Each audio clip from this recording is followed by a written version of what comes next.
Assalamualaikum warahmatullahi wabarakatuh. Alhamdulillah alladzi hadana li hadza wa ma kunna linahtadiya laula an hadanallah. Asyhadu an la ilaha illallah wahdahu la syarikalah wa asyhadu anna Muhammadan abduhu wa rasuluh.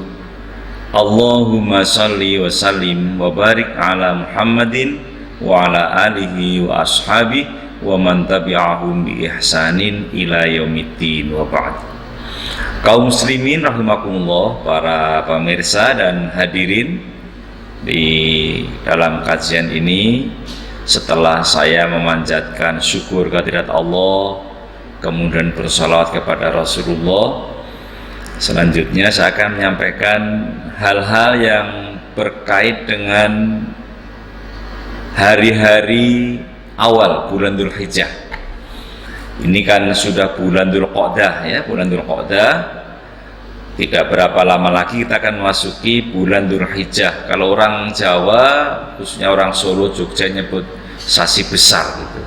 Nah, ternyata di awal bulan Dzulhijjah itu banyak amalan-amalan yang sangat-sangat perlu untuk kita lakukan. Di antaranya adalah menunaikan ibadah haji, kemudian kurban dan sebagainya. Nah, pada pertemuan yang lalu saya sudah singgung beberapa amalan yang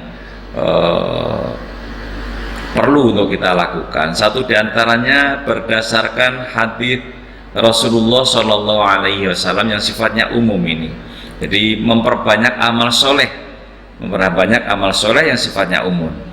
Rasulullah bersabda, "Ma min amalin azka indallahi azza wa jalla wa la 'azama ajran min khairin ya'maluhu fi ashril adha." Gitu. Tidak ada satu amalan yang lebih suci di sisi Allah azza wa jalla dan lebih besar pahalanya dari satu kebaikan yang dilakukan seseorang pada 10 hari pertama Dzulhijjah. Nah, dari situlah kemudian kita sudah bahas sedikit ya pada pertemuan yang lalu, yakni berbicara tentang puasa, kemudian memperbanyak baca tahlil, takbir, tahmid dan sebagainya yang sifatnya adalah amalan-amalan secara umum. Kemudian yang sudah agak kendor ngajinya ya ditingkatkan lagi gitu. Kemarin sudah saya singgung itu. Nah, oleh karenanya dalam kesempatan kali ini kita agak sedikit fokus berkait dengan korban. Nah, berkait dengan korban. Nah, saya akan singgung sedikit bahwa ketika kita ini akan berkorban itu kan ada syarat-syaratnya ya, syarat-syarat yang harus dipenuhi. Misalnya hewan dalam keadaan hidup sehat berdasarkan pemeriksaan kesehatan hewan ya oleh dokter hewan sudah tertentu atau petugas kesehatan di bawah pengawasan dokter hewan. Kemudian yang kedua, tidak buta, tidak pincang, tidak sangat kurus. Kemudian lebih utama pejantan. Oh ya, saya singgung yang awal dulu. Jadi hewan dalam keadaan hidup ya, hewan dalam keadaan hidup itu gini. Artinya ya, maksudnya nyembelih bukan hewan dalam keadaan hidup gitu kan. Tetapi kenyataan di masyarakat kan kita sering dengar ada hewan tiren ya, dagingnya daging hewan tiren, mati kemarin, sekarang baru disembelih, kan haram itu. Ya, ini. Kemudian diutamakan pejantan, bukan berarti korban betina nggak sah gitu. Tapi kenapa kok diutamakan pejantan? Karena kalau misalnya kita punya sapi atau kambing jantan 1, betinanya 10 masih bisa untuk perkembangbiakannya. Tapi coba pejantannya 10, betinanya 1. Nah, kemudian yang dikorbankan yang 1, akhirnya kan akan cures gitu bahasa Jawa. Maka diutamakan, bukan berarti tidak sah orang berkorban kambing betina. Kemudian yang telah berumur sudah tertentu. Berumur artinya sudah musinah. Ya, kalau tidak dapat yang musinah ya jat'ah. Nah, kemudian ada beberapa kesepakatan, sebenarnya kesepakatan minimal 1 tahun untuk kambing atau domba, kemudian minimal 2 tahun untuk sapi atau kerbau, kemudian minimal 5 tahun untuk unta, misalnya seperti itu.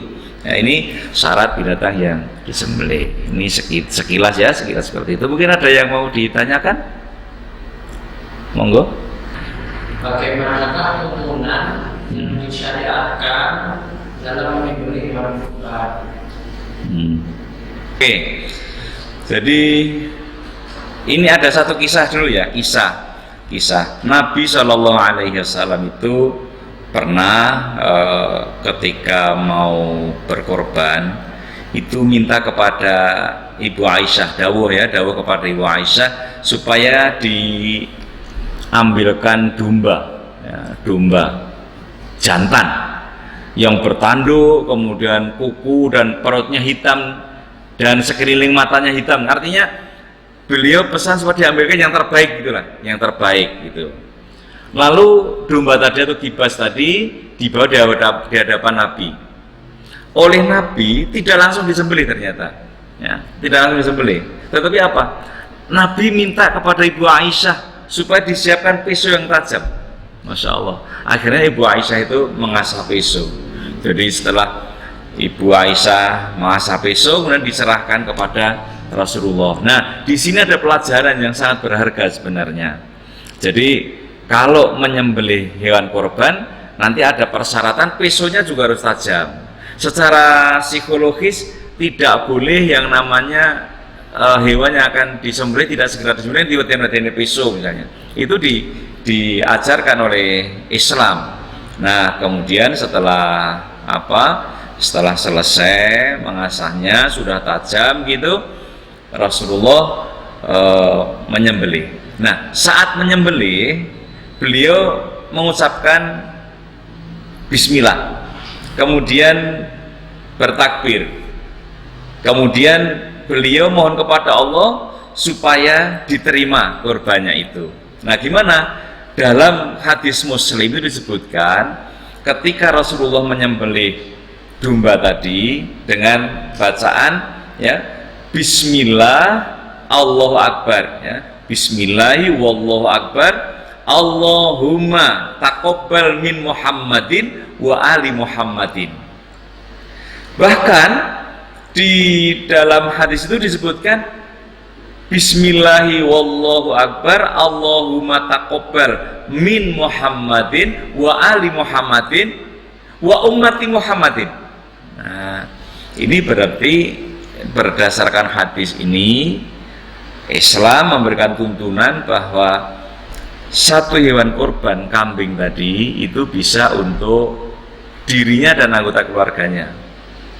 Sementara berdasarkan hadis ini hadirat Muslim, nanti dicek ya, hadis riwayat Muslim nomor 1967.